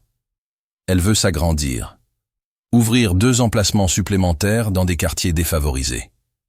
Les yeux de Raphaël brillèrent de l'enthousiasme qu'il avait quand il discutait de projets qui comptaient. Elle demande si on envisagerait d'être les investisseurs principaux. De combien parle-t-on ? Il nomma un chiffre qui fit clignoter Margot. C'est conséquent. Ça l'est, acquiesça Raphaël. Mais pense à l'impact. 6 fois plus de personnes servies, plus d'emplois créés, plus de familles ayant des opportunités qu'elles n'auraient pas autrement. Il tendit la main vers la sienne. Qu'est-ce que tu en penses? Margot réfléchit, bien qu'elle connaisse déjà sa réponse. C'était à ça que servait leur richesse, pas juste à en accumuler plus, mais à l'utiliser pour créer un vrai changement. Je pense qu'on devrait le faire. Je pense qu'on devrait faire partie de la construction de quelque chose qui nous survivra. Le sourire de Raphaël fut brillant. J'espérais que tu dirais ça. Il porta sa main à ses lèvres. T'ai-je mentionné dernièrement que tu es remarquable? Pas depuis quelques heures, taquina Margot. Je commençais à m'inquiéter. Il l'attira plus près, l'embrassant comme il faut. Même après 2 ans de mariage, 3 ans à se connaître, ces baisers avaient toujours le pouvoir de lui faire tout oublier. Ils avaient grandi ensemble, appris les rythmes de l'autre, construit un partenariat qui les renforçait plutôt que de les étouffer tous les deux. « Je t'aime », murmura Raphaël contre ses lèvres. « Plus chaque jour. »« Je t'aime aussi », répondit Margot. « Même quand tu laisses de la sciure partout dans la maison. »« J'essaierai de faire mieux. »« Non, ça fait partie de qui tu es. » Elle traça la ligne de sa mâchoire. L'homme qui construit des choses de ses mains, l'homme qui voit le potentiel dans le bois et les gens et les situations brisées. C'est une des choses que j'aime le plus chez toi. Ce soir-là, les parents de Margot vinrent dîner, une tradition hebdomadaire qu'ils avaient établie après la naissance de Chloé. Philippe s'était considérablement adouci, passant plus de temps avec sa petite fille qu'il n'en avait jamais passé avec Margot enfant, rattrapant le temps perdu. Isabelle était devenue une partie intégrante de leur vie, aidant avec Chloé quand c'était nécessaire, mais ne dépassant jamais les limites, respectant toujours l'unité familiale que Raphaël et Margot avaient construite. « Regarde, mamie !» Chloé courut vers Isabelle dès son arrivée, brandissant un dessin qu'elle avait fait, principalement des gribouillis, mais avec ce qui pouvait généreusement être interprété comme une fleur. « Oh, c'est magnifique, ma chérie !» s'exclama Isabelle, acceptant l'œuvre d'art comme si c'était un chef-d'œuvre. « C'est pour moi ?» Chloé hocha vigoureusement la tête. « Pour toi, jolie fleur. » Philippe s'accroupit au niveau de Chloé, ce qui lui avait pris des mois à apprendre à faire. « Et pour papy? Tu as fait quelque chose pour papy ?» Le visage de Chloé se plissa de concentration, puis s'éclaira. « Faire papy. » Elle attrapa sa main, le traînant vers ses fournitures d'art. Raphaël et Margot regardèrent depuis la cuisine, préparant le dîner ensemble dans la chorégraphie qu'ils avaient perfectionnée au fil des ans. « Ils sont bons avec elle », observa Raphaël, assaisonnant le poulet. « Ils se rattrapent des erreurs qu'ils ont faites avec moi », répondit Margot, sans amertume. « Être de meilleurs grands-parents qu'ils n'ont été parents. J'en suis reconnaissante. » Isabelle les rejoignit dans la cuisine, laissant Philippe se faire complètement couvrir d'autocollants par sa petite fille. « Puis-je aider à quelque chose ?»« Tu pourrais mettre la table, » suggéra Margot. Alors qu'Isabelle se déplaçait dans la cuisine pour rassembler assiettes et couverts, elle marqua une pause. « Margot, Raphaël, il y a quelque chose dont ton père et moi voulons discuter avec vous. » Le ton sérieux les fit tous deux lever les yeux. « Tout va bien ?» demanda Raphaël. « Tout va très bien », les rassura rapidement Isabelle. « C'est juste. Nous avons réfléchi à l'avenir, à l'héritage. » Elle posa les assiettes, joignant les mains. « Ton père veut prendre sa retraite. » Vraiment prendre sa retraite cette fois, pas juste en parler, et nous voulons voyager, passer du temps ensemble pendant que nous le pouvons encore.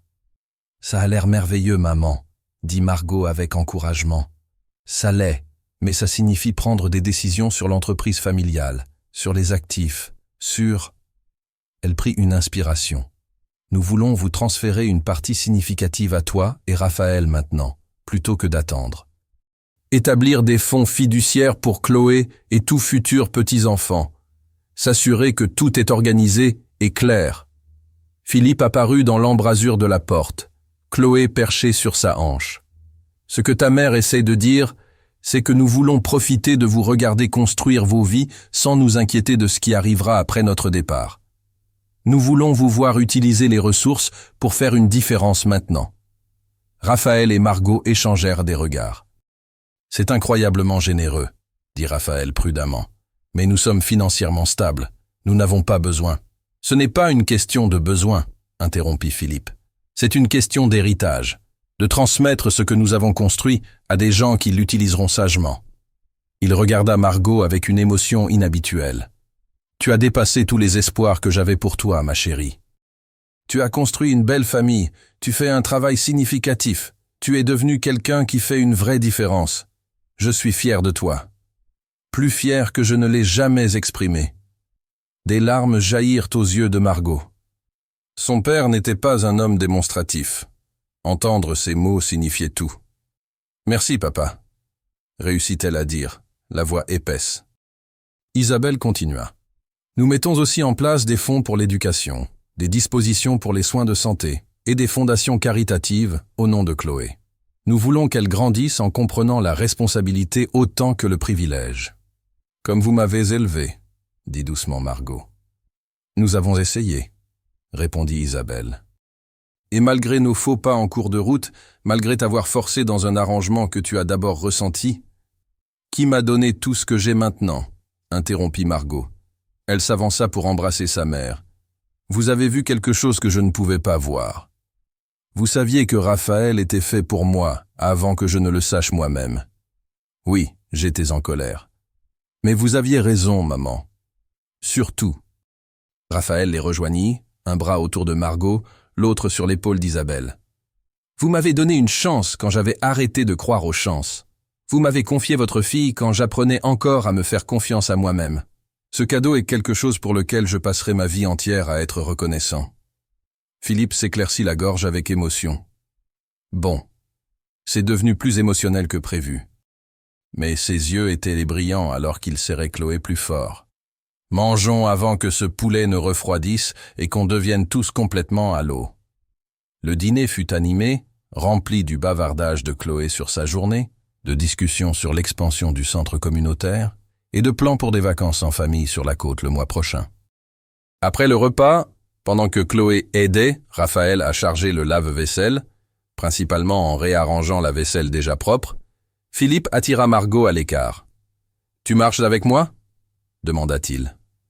Ils se promenèrent dans le jardin, l'air du soir agréable et doux. Philippe resta silencieux un long moment avant de parler. « Je sais que je n'ai pas été le père que tu méritais, » commença-t-il. Trop concentré sur les affaires, trop préoccupé par les apparences, pas assez présent de la façon qui comptait. « Papa, laisse-moi finir. » Il s'arrêta de marcher, se tournant pour lui faire face.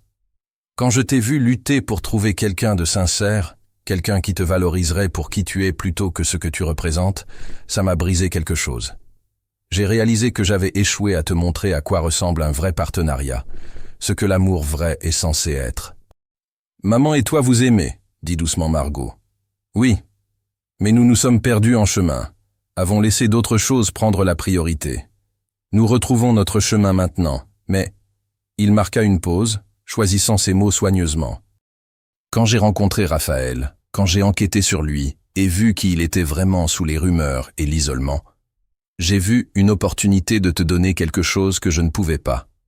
Un partenaire qui te mettrait en premier, toujours.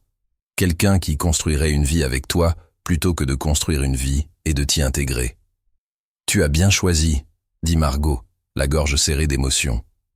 J'ai choisi quelqu'un digne de toi. Le reste, l'amour, la famille, le partenariat, c'est tout vous deux. Vous avez construit quelque chose d'extraordinaire, Margot. Quelque chose qui durera. » Il sortit une enveloppe de la poche de sa veste.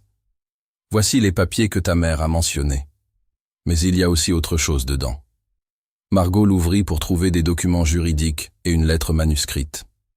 L'écriture distinctive de son père remplissait la page. « À ma fille Margot. Quand tu liras ceci, tu connaîtras les arrangements financiers.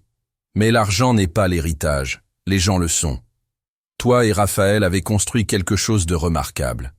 Vous avez pris un mariage arrangé et l'avez transformé en un véritable partenariat enraciné dans l'amour, le respect et un but commun. Te regarder devenir mère, te voir t'épanouir dans un travail qui compte, être témoin de la façon dont Raphaël et toi vous soutenez mutuellement, c'est tout ce que j'espérais pour toi et plus que je n'osais croire possible. Ta mère et moi sommes si fiers de qui tu es devenu. Nous sommes reconnaissants pour Raphaël, pour Chloé, pour la famille que tu construis. C'est notre véritable héritage, pas l'argent ou les propriétés, mais toi, portant en avant le meilleur de ce que nous avons essayé de t'enseigner et laissant derrière toi nos erreurs. Vis pleinement, aime profondément, construis quelque chose qui compte, tu le fais déjà. Avec tout mon amour, papa. La vision de Margot se brouilla de larmes. Elle leva les yeux pour trouver son père la regardant avec une vulnérabilité inhabituelle. « Merci », murmura-t-elle, le serrant dans ses bras, pour cette lettre, pour Raphaël, pour avoir cru en moi-même quand je ne croyais pas au chemin que tu avais choisi. Philippe serra sa fille fort. Merci d'avoir prouvé que parfois les parents savent vraiment ce qu'ils font, même si nos méthodes étaient peu orthodoxes. Ils revinrent pour trouver Raphaël et Isabelle en train de coucher Chloé à l'étage, l'absence de Philippe s'étant transformée en séance improvisée d'histoire du soir. Margot et son père les rejoignirent juste au moment où Raphaël finissait de lire « Bonne nuit, la lune » pour ce qui devait être la 1000e fois. « Bonne nuit, papa. Bonne nuit, maman » marmonna Chloé d'une voix ensommeillée, ses yeux se fermant déjà. « Bonne nuit, princesse » murmura Raphaël, embrassant son front. « Fais de beaux rêves, ma petite chérie » ajouta Margot, lissant les cheveux sombres de Chloé. Ils se tinrent ensemble, 4 adultes regardant une petite enfant sombrer dans le sommeil. Un tableau de famille traversant les générations. Après le départ de ses parents, Raphaël et Margot se préparèrent pour la nuit, passant par leur routine du soir, avec une familiarité confortable. Raphaël sortit de la salle de bain pour trouver Margot debout à la fenêtre, regardant le jardin baigné de lune. « Un sou pour tes pensées ?» demanda-t-il, l'enveloppant de ses bras par derrière. Margot se laissa aller contre sa poitrine. Je pensais au jour de notre mariage. À quel point j'étais terrifiée, à quel point j'étais certaine que ma vie était finie. Et maintenant ? Maintenant, je sais qu'elle ne faisait que commencer. Elle se tourna dans ses bras pour lui faire face. Tout ce qui est bon dans ma vie est venu de ce jour-là. Toi, Chloé, cette famille que nous avons construite, le travail que nous faisons ensemble, la vie que nous partageons, tout cela découle d'un mariage que je ne voulais pas, mais qui est devenu tout ce dont j'avais besoin. Raphaël prit son visage en coupe tendrement. J'ai passé des années à croire que je n'étais pas assez bien, que les rumeurs avaient raison, que j'étais trop difficile, trop abîmé, que ça demandait trop d'efforts pour que quiconque veuille s'investir. Son pouce caressa sa pommette. Tu as prouvé que tout ça était faux. Tu m'as choisi, chaque jour, même quand tu n'étais pas obligé. Tu m'as fait croire que je méritais l'amour. Tu le mérites, dit Margot avec ferveur. Tu l'as toujours mérité. Le monde ne pouvait juste pas le voir. Mais moi je te vois, Raphaël. Tout de toi. Et je te choisis, aujourd'hui et chaque jour pour le reste de nos vies. Je te choisis aussi, répondit Raphaël, sa voix rauque d'émotion. Pour toujours, Margot. Toi et Chloé, et quel que soit l'avenir que nous construisons ensemble. Ils s'embrassèrent, profondément et amoureusement, et plein de promesses. Pas la passion désespérée de nouveaux amoureux, mais la connexion solide et durable de partenaires qui avaient traversé des tempêtes et en étaient ressortis plus forts. Quand ils se séparèrent enfin, Margot sourit à son mari. Alors, à propos de l'expansion du centre communautaire, Raphaël rit, ce son plein et sincère qu'elle avait appris à chérir. « Tu veux discuter affaires maintenant ? Je veux discuter de notre avenir, de l'héritage de notre famille. » Elle prit sa main, la plaçant sur son ventre. « Et peut-être de donner un petit frère ou une petite sœur à Chloé. » Les yeux de Raphaël s'écarquillèrent. « Tu es. »« Pas encore, » clarifia rapidement Margot, riant de son expression. « Mais j'aimerais bien. J'aimerais que Chloé ait ce que je n'ai jamais eu, un frère ou une sœur avec qui partager la vie. J'aimerais remplir cette maison de plus d'amour, plus de rire, plus de famille. » Raphaël l'attira près, posant son front contre le sien. « Plus de nuits blanches, plus de chaos, plus de lessive. » « Tout ça, » confirma Margot. « Le désordre, le beau, l'épuisant, le merveilleux, tout ça. »« Alors faisons-le, » dit simplement Raphaël. Construisons la famille dont nous avons tous les deux rêvé. Remplissons cette maison d'amour et d'enfants et de bruit et de vie. Agrandissons le centre communautaire, aidons plus de familles, créons plus d'opportunités, ajouta Margot.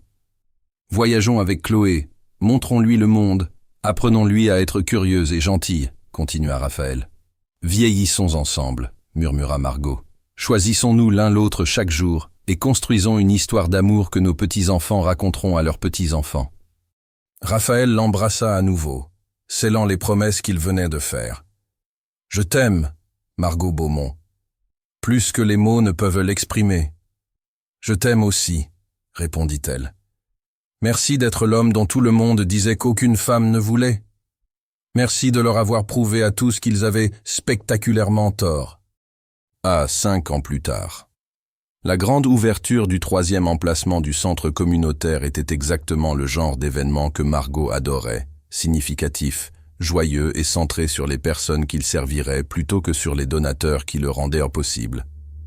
Le bâtiment brillait de peintures fraîches, l'intérieur rempli de ressources pour les entrepreneurs, de salles de classe pour le développement des compétences et d'installations de garde d'enfants pour que les parents puissent poursuivre leurs rêves sans s'inquiéter pour leurs enfants.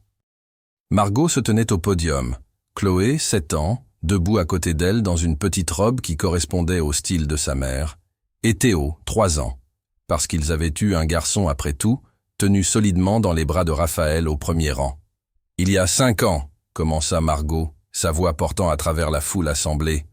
Mon mari et moi avons pris l'engagement d'utiliser nos ressources, non pas seulement pour nous-mêmes, mais pour notre communauté.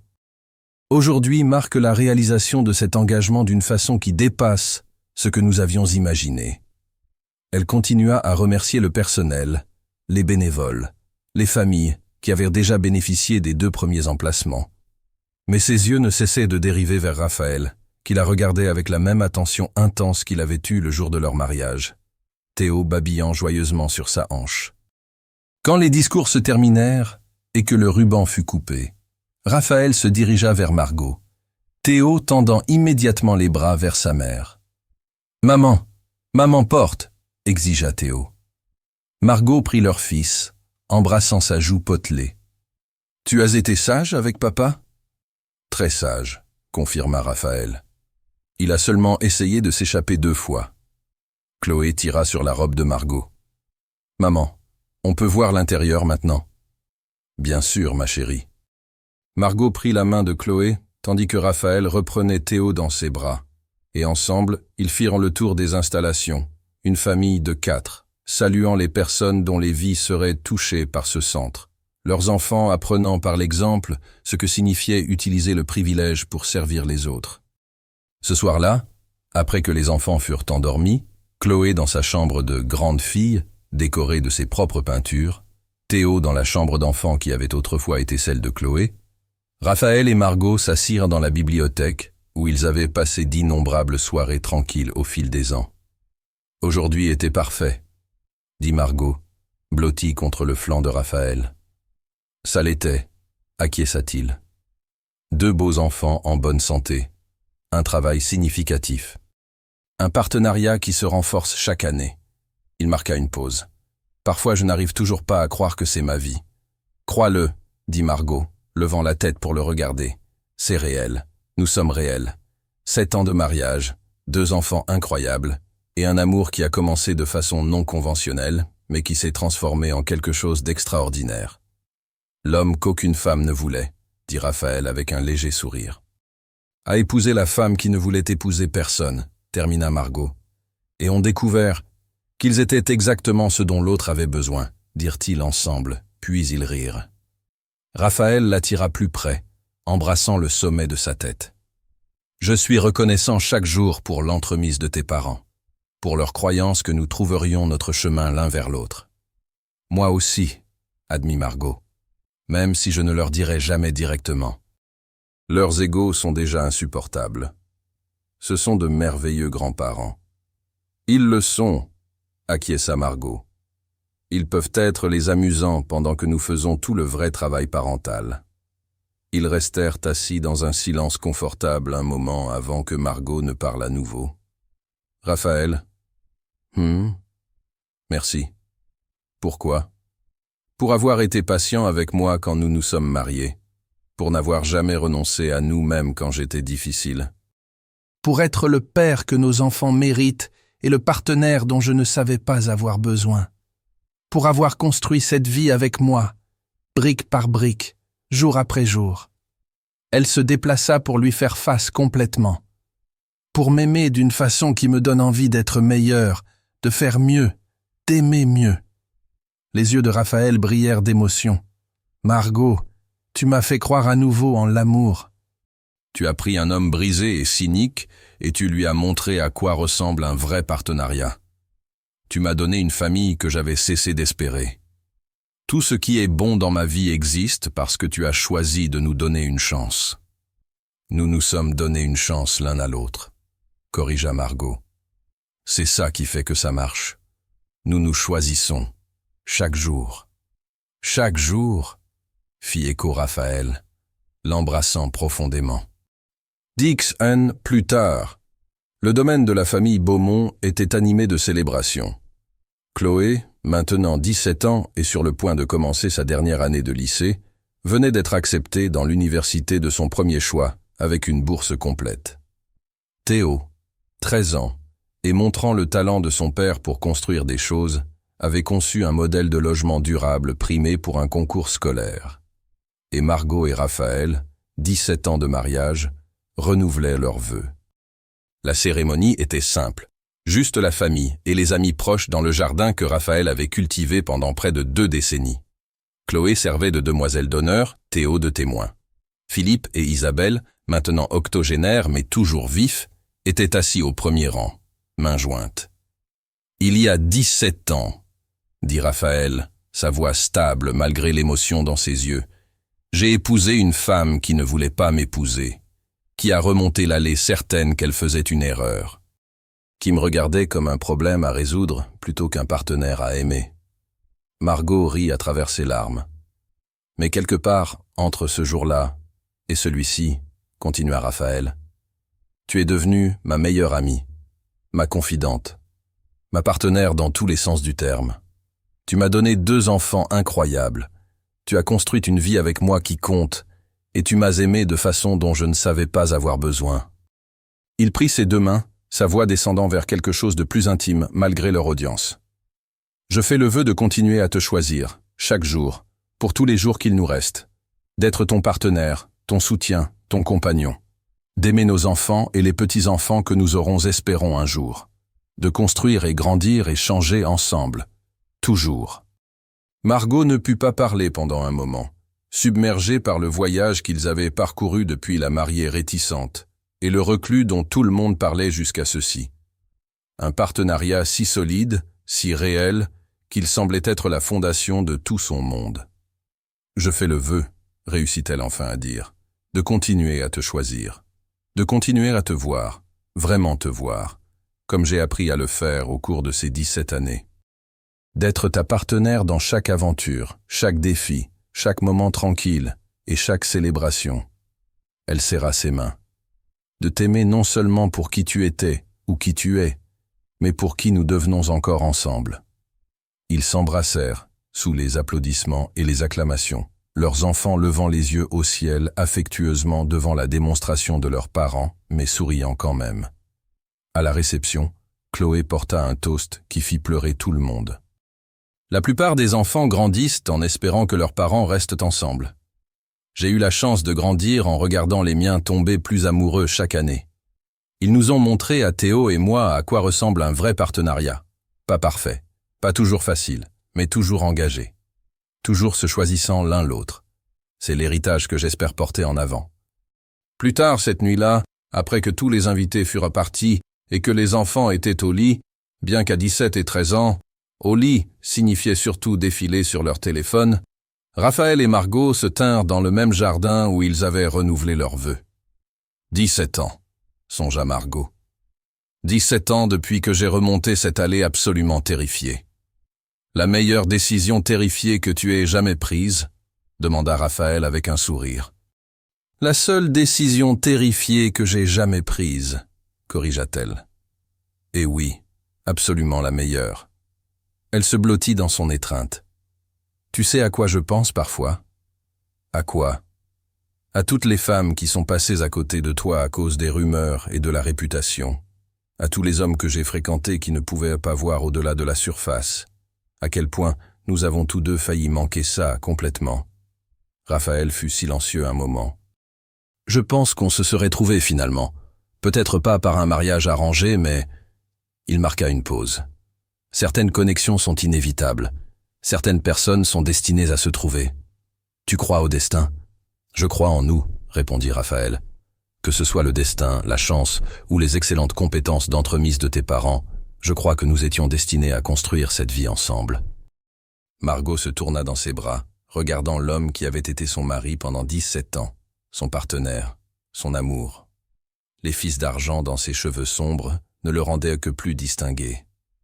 Les rides autour de ses yeux venaient d'années de rire avec leurs enfants. Les callosités sur ses mains restaient de son travail constant dans l'atelier, enseignant à Théo le métier qu'il avait appris de sa mère. « Je t'aime », dit-elle simplement. « Plus que le jour de notre mariage. »« Plus que l'année dernière, plus que je ne pensais possible. »« Je t'aime aussi », répondit Raphaël, l'attirant près. « Aujourd'hui, demain et chaque jour après. Pour toujours, Margot, c'est ce que nous avons construit. Pour toujours. » Ils s'embrassèrent sous les étoiles, dans le jardin qu'ils avaient à cultiver ensemble, sur la propriété où ils avaient élevé leurs enfants. Entourés par la vie qu'ils avaient créée à partir d'un arrangement qui avait semblé être une fin, mais qui s'était avéré être le plus beau des commencements. Fine.